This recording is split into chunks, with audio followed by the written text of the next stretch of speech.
So hello and WhatsApp guys, क्या हाल है आपके। मेरा नाम है निखिल और आप देख रहे हैं हमारा यूट्यूब चैनल एनसीईआरटी विद निक।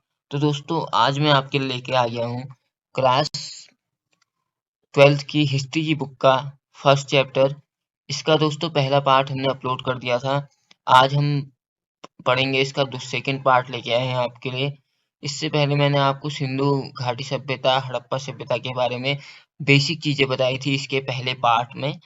अब आज हम इसके पार्ट 2 को यहाँ डिस्कस करेंगे, जिसमें हम और अच्छी डिटेल से सिंधु घाटी सभ्यता के बारे में जानेंगे। ठीक है, तो सबसे पहले अगर दोस्तों बात करें आज, तो हमने पढ़ना था आज ये वाला टॉपिक से जिसका नाम है दुर्ग तथा निचला शहर।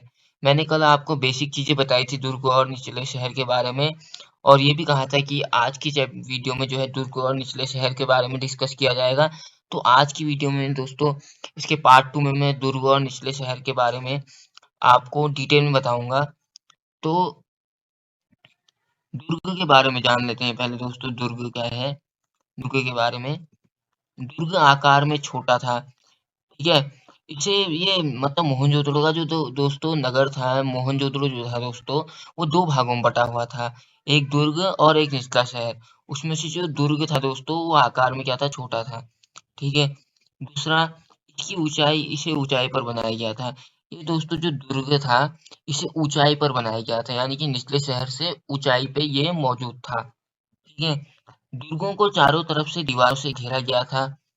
दुर्ग की चारों ओर से बाउंड्री की गई थी सुरक्षा के लिए। ठीक है, इसके अलावा यह दीवार ही इसके निचले शहर से इसे अलग करती थी। और जो दुर्ग था उसमें क्या था कि निचले शहर से जो ये इनने बाउंड्री बनाई थी, ये निचले शहर से दुर्ग को अलग करने के लिए बनाई थी, ताकि साफ साफ पता चले कि दुर्ग कौन है और निचला शहर कौन है। इसके लिए इन्होंने एक के जो है बाउंड्री बनाई हुई थी दुर्ग के आसपास। ठीक है, इसके बाद दुर्ग में क्या कहते हैं हमें दोस्तों, विशाल स्नानागार और विशाल माल गोदाम मिला। ठीक है, माल गोदाम और विशाल स्नानागार के बारे में हम अभी चर्चा करेंगे अच्छी डिटेल में। तो स्नानागार और माल गोदाम हमें मिला यहाँ से। दुर्ग पर संभवतः ऐसा माना जाता है दोस्तों कि उच्च पद पर आसीन लोग यहाँ निवास करते थे, क्योंकि दुर्ग जो था बहुत ज्यादा स्पेशल था उस टाइम पे। निचला शहर जो था दोस्तों, वहां पे सारे जितने लोग थे वो सामान्य कैटेगरी के लोग निवास करते थे, जबकि दुर्ग में जो उच्च पद पर आसीन लोग निवास किया करते थे। क्योंकि दुर्ग को ऊंचाई पर भी बनाया गया था और इसकी जो कवरिंग थी वो भी बेहतरीन तरीके से की गई थी। तो इससे हमें पता चलता है कि यहाँ उच्च पद पर आसीन जो लोग थे, राजा महाराजा लोग और या फिर उनके जो सेनापति लोग होते थे, वो जो है यहाँ रहते होंगे। ठीक है, तो ये है हमारा बेसिक चीज है दुर्ग के बारे में, बेसिक चीज जो हमने जानी। इसके बाद विशाल स्नानागार के बारे में जान लेते हैं, जो कि काफी ज्यादा फेमस है और ये हमें मोहनजोदड़ो में मिला है, दुर्ग की एरिया में। ठीक है, विशाल स्नानागार काफी ज्यादा इंपॉर्टेंट टॉपिक है दोस्तों, ये एग्जाम में जरूर आता है और इसको याद रखना भी आपके लिए काफी ज्यादा जरूरी है। ठीक है, तो दोस्तों क्या हुआ, दुर्ग पर बहुत बड़े बड़े स्नानागार के अवशेष मिले हैं हमें। ठीक है, यहाँ बड़े बड़े विशाल स्नानागार के अवशेष मिले हैं।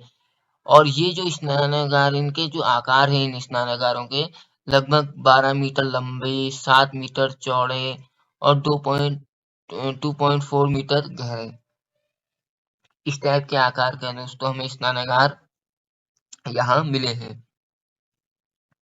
इसके अलावा ये जो स्नानागार थे दोस्तों, इसके चारों ओर जो है, इन स्नानागारों के चारों ओर बरामदे होते थे।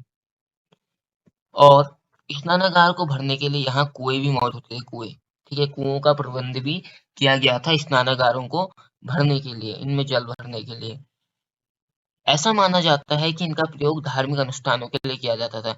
और जितने भी ये स्नानागार बनाए गए थे उस टाइम पे, ये लगता है कि इनका यूज जो है धार्मिक अनुष्ठानों में किया जाता होगा। जब क्या कहते हैं कुछ त्योहार होते हों या कुछ अलग विशेष अवसर होते होंगे, तो उस टाइम पे माना जाता है कि यहाँ इन स्नानागारों पर स्नान किया करते होंगे लोग, बहुत सारे लोग, ठीक है, धार्मिक अनुष्ठानों में, त्योहारों में। इसके अलावा जलाशय में तल तक जाने के लिए उत्तर व दक्षिण में सीढ़ियां बनी हुई थी, यानी कि स्नानागारों में सीढ़ियां बनी हुई थी इनके तल तक का जाने के लिए। तल तक का जाने के लिए सीढ़ियां बनाई हुई थी और ये जो सीढ़ियों की दिशा होती थी उत्तर और दक्षिण की ओर में बनी हुई थी। ठीक है, इसके बाद इन सभी जलाशयों को मुख्य नालियों से जोड़ा जाता था और ये जो जलाशय थे हमारे स्नानागार, इन्हें क्या करते थे, मुख्य नालियों से इन्हें जोड़ा गया था, जो प्रमुख नालियां थी। ठीक है, तो इस तरीके से आपका ये स्नानागार के बारे में कुछ बेसिक डिटेल्स थी जो कि काफी आपके लिए इफेक्टिव साबित हो सकती हैं। आप इन्हें नोट कर लीजिए। अब आते हैं दोस्तों अपने नेक्स्ट टॉपिक पे। नेक्स्ट टॉपिक है निचला शहर। दुर्ग के बारे में हमने जान लिया, आप जानते हैं निचले शहर के बारे में। तो निचले शहर की बात करें तो दोस्तों, निचला शहर आकार में दुर्ग से बहुत बड़ा था, क्योंकि यहाँ दोस्तों कॉमन लोग रहते थे, सामान्य लोग रहते थे, सामान्य जाति के, सामान्य मतलब नॉर्मल पीपल रहते थे, नॉर्मल आदमी यहाँ रहते थे। जबकि दुर्ग में जो है कुछ विशेष लोग ही रहा करते थे, इसलिए निचला शहर आकार में बहुत बड़ा था दुर्ग से, क्योंकि यहाँ ज्यादा आबादी निवास करती थी। यह सामान्य लोगों के लिए बनाया गया था। निचला शहर जो है दोस्तों सामान्य लोगों के लिए था। और यहाँ की जो मुख्य विशेषता है, ये निचले शहर की जल निकास प्रणाली। जल निकास प्रणाली यहाँ काफी ज्यादा पॉपुलर है। वैसे भी हड़प्पा की जल निकास प्रणाली काफी ज्यादा पॉपुलर है दोस्तों। एग्जाम में इस जल निकास प्रणाली के बारे में भी क्वेश्चन जरूर बनता है। हड़प्पा की जो जल निकास प्रणाली है दोस्तों, यहाँ जल के निकास के लिए बड़े-बड़े नालों का उपयोग किया जाता था। हर घर में के स्नानागार में नाले होते थे और ये जो नालियाँ होती थी दोस्तों, ये गली में एक बड़े नाले से सटी होती थी। जो नाला जो है दोस्तों पानी का निकास करके उसके सड़क वाले नाले से मिला देता था। और इन नालों में क्या होता था दोस्तों, इन्हें बड़ी-बड़ी ईंटों या पत्थरों से ढका जाता था। बड़ी-बड़ी ईंटों और पत्थरों से इन्हें ढकने का कारण ये था कि बार-बार इनकी साफ-सफाई करने के लिए इनसे इससे फायदा होता था। ठीक है? ये जो नालियाँ थी दोस्तों, लगभग ये 9 से 12 इंच तक का चौड़ी होती थी और लगभग 1.5 फीट तक का गहरी होती थी। ठीक है? तो जल निकास प्रणाली में नालों का बहुत ही अच्छे तरीके से यूज़ करते थे हड़प्पा सभ्यता के लोग। इसमें क्वेश्चन भी बनता है, तो इसे ज़रूर याद रखिएगा जो मैंने अभी आपको बताया। अब दोस्तों निचले शहर में हमें अनूठी प्रकार की सड़कें देखने को मिलती हैं, मतलब कुछ अलग प्रकार की, बिल्कुल डिफरेंट टाइप की सड़कें जो हैं हमें निचले शहर में देखने को मिलती हैं। यहाँ की जो सड़कें हैं दोस्तों निचले शहर की, वो 4 से 10 मीटर चौड़ी हैं। 4 से 10 मीटर चौड़ी का मतलब है दोस्तों लगभग 30-35 फीट तक का चौड़ी जो है यहाँ की सड़कें थी। 4 मीटर का मतलब है लगभग 13-14 फीट सड़कें जो हैं और चौड़ी होती थी। और जो मेन जो यहाँ की एक सड़क खोजी गई है वो 10 मीटर चौड़ी है अधिकतम। अगर उसे हम फीट में वो कन्वर्ट करें तो दोस्तों कम से कम 35 या 36 फीट चौड़ी सड़कें उस टाइम पे यहाँ मौजूद थी। कच्ची सड़कें थी, लेकिन सड़कों की चौड़ाई जो है काफी ज्यादा बेहतर थी और काफी ज्यादा अच्छी थी।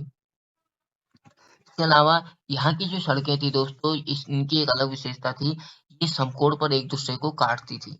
ठीक है, कई इतिहासकारों का कहना है कि सड़कों को इस तरह बनाया गया ताकि हवा के जरिए अपने आप साफ हो जाए, यानी कि सड़कों को इतने अच्छे तरीके से डेवलप किया गया था कि वो हवा से साफ हो जाए। ठीक है, सड़कों की जो चौड़ाई होती थी, सड़कों की चौड़ाई वो काफी ज्यादा अच्छी होती थी, संकुचित नहीं। जबकि 35 फीट तक का की इनकी चौड़ाई होती थी सड़कों की, 10 मीटर तक का।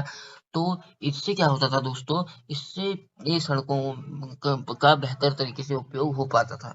ठीक है, इसके अलावा यहाँ की जल निकास प्रणाली काफी उन्नत थी। हड़प्पा सभ्यता की जैसी दोस्तों हमने जल निकास प्रणाली के बारे में मैंने आपको थोड़ा ऊपर बताया था कि नालों का किस तरीके से यूज करते थे। यहाँ किस तरीके के नाले होते थे, लगभग 9 से 12 इंच तक का चौड़े और 1-1.5 फीट लगभग गहरे होते थे। तो इन नालों का बड़े अच्छी तरीके से यूज करते थे ये जल निकास प्रणाली में। जैसे यहाँ पर को बताया जा रहा है कि जल निकास प्रणाली होती है, किसका यूज करते थे, नालों का इस्तेमाल करते थे। इन नालियों को दोस्तों ईंट से ढका जाता था ताकि समय समय पर इनकी सफाई की जा सके, ईंट और पत्थरों से। ठीक है, तो यही था हमारा टॉपिक निचला शहर। अब आते हैं नेक्स्ट टॉपिक में। नेक्स्ट टॉपिक है दोस्तों हमारा भवन निर्माण कला। अगर बात करें दोस्तों हम भवन निर्माण कला के बारे में, तो हड़प्पा सभ्यता की जो भवन निर्माण कला है वो काफी ज्यादा उन्नत थी दोस्तों। यहाँ हमें मोहनजोदड़ो में कई साफ सफाई का यहाँ बहुत ज्यादा ध्यान रखा जाता था मोहनजोदड़ो में। ठीक है, साफ सफाई ये बहुत ज्यादा मेंटेन की जाती थी उस टाइम पे, हाइजेनिक था पूरा मोहनजोदड़ो और काफी ज्यादा यहाँ साफ सफाई रखी जाती थी। इसके अलावा दोस्तों यहाँ की जो आंगन थे उनके चारों ओर, ये भवनों के चारों ओर, आंगन के चारों ओर कमरों का निर्माण किया गया था। ठीक है, कमरे बने हुए होते थे। इसके अलावा प्रत्येक घर के बाहर एक नाली उस टाइम पे अवश्य होती थी, क्योंकि यहाँ की जो जल निकास प्रणाली थी काफी उन्नत थी और जल के निकास हेतु ये नालों का यूज करते थे। इसलिए इफेक्टिवली दोस्तों ये नालों का यूज करते थे, इसलिए प्रत्येक घर के बाहर एक नाली उस टाइम पे अवश्य मौजूद होती थी। इसके अलावा हर घर में बड़े बड़े आंगन होते थे, यानी कि जो घर होते थे उनके सामने जो आंगन होते थे उस टाइम पे काफी ज्यादा बड़े बड़े होते थे। इसके अलावा दोस्तों हर घर में पक्की ईंटों का बना हुआ स्नानागार होता था। स्नानागार भी यहाँ मौजूद होते थे पक्की ईंटों के बने हुए। तो इससे पता चलता है कि कितनी उन्नत सभ्यता ये थी। इसके अलावा घरों के अंदर कुओं का निर्माण भी किया गया था। कुओं का निर्माण जल के पीने के लिए, पीने योग्य जल के लिए कुओं का निर्माण भी घरों के अंदर उस टाइम पे किया गया था। पानी की निकासी के लिए नालियों का बहुत अच्छे तरीके से प्रबंध किया गया था। जैसा कि हमने बात की थी इससे पहले, यहाँ की जो जल निकास प्रणाली थी काफी ज्यादा उन्नत थी। नालों का जो यूज किया जाता था काफी बेहतरीन तरीके से किया जाता था। निचले कमरों में, यहाँ हड़प्पा के जो निचले कमरे होते थे दोस्तों, इस सभ्यता के उन निचले कमरों में खिड़कियां नहीं होती थी। खिड़कियों के ये इनमें खिड़कियां नहीं बनाई जाती थी, क्योंकि उस टाइम पर हड़प्पा सभ्यता में ये अंधविश्वास प्रचलित था कि खिड़की के खुले होने से जो घर के भी अंदर जो बातें चलती थी वो दूसरे को सुनाई देती थी। इस तरीके की जो इनकी चीजें थी, ये एक दूसरे पर शक टाइप का किया करते थे। तो इन चीजों के कारण ये खिड़कियां नहीं बनाते थे और दरवाजे आंगन की तरफ खुलते थे। यानी कि दरवाजे जो थे दोस्तों इनके आंगन की तरफ खुला करते थे उस टाइम पे। इसके अलावा स्नानागार की जो नालियां होती थी वो बाहर की नालियों से जुड़ी होती थी। घरों में सीढ़ियां मिली हैं, जिससे यह सिद्ध होता है कि मकान दो मंजिला थे। यानी कि दोस्तों यहाँ ऊपर को जाने के लिए घरों में दो दो सीढ़ियां मिली हैं, जिससे ये स्पष्ट हो जाता है कि ये यहाँ के जो मकान थे, भवन थे, वो दो मंजिला थे। ठीक है। मोहनजोदड़ो में अकेले, ये अकेले है दोस्तों, यहाँ पर को थोड़ी मिस्टेक हुई है। अकेले मोहनजोदड़ो में ही 700 प्लस कुएं थे। यानी कि 700 से ज्यादा कुएं जो है अकेले दोस्तों हमें मोहनजोदड़ो में प्राप्त हुए। ठीक है। तो इस तरीके की यहाँ की भवन निर्माण कला काफी ज्यादा उन्नत थी उस टाइम पे। प्रत्येक घर को बहुत ही ज्यादा मैनेज तरीके से, स्ट्रक्चरल ढंग से बनाया गया था। ठीक है। अब आते हैं दोस्तों अपने नेक्स्ट टॉपिक में। नेक्स्ट टॉपिक है दोस्तों अन्य विशेषताएं, कुछ जान लेते हैं हड़प्पा मोहनजोदड़ो की। यात्रियों के लिए यहाँ सरायों का निर्माण, यानी कि सराय का अर्थ होता है दोस्तों विश्राम गृह।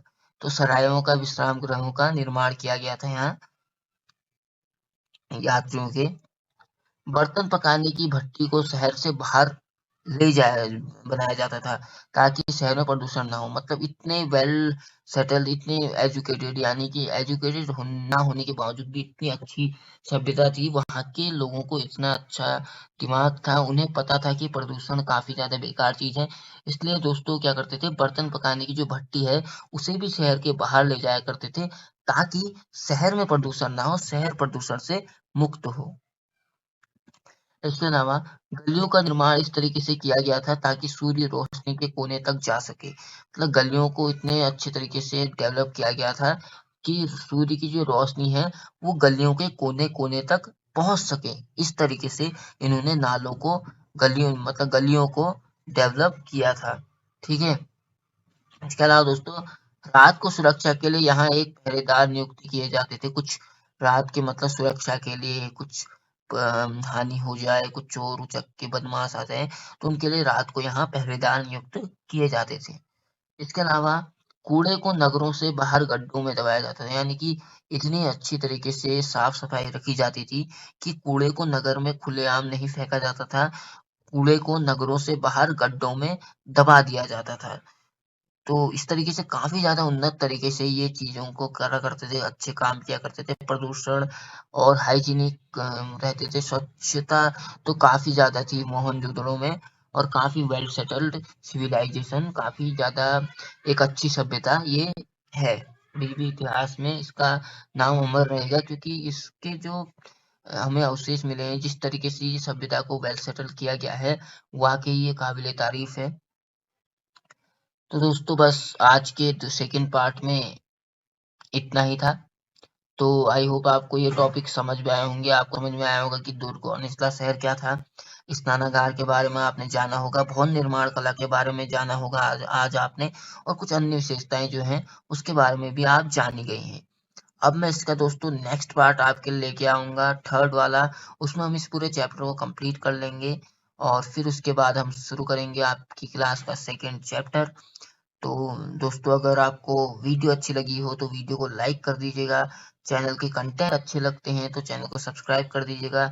हम मिलेंगे दोस्तों अब आपसे नेक्स्ट वीडियो में, तब तक के लिए वीडियो देखने के लिए थैंक यू दोस्तों, और गुड बाय।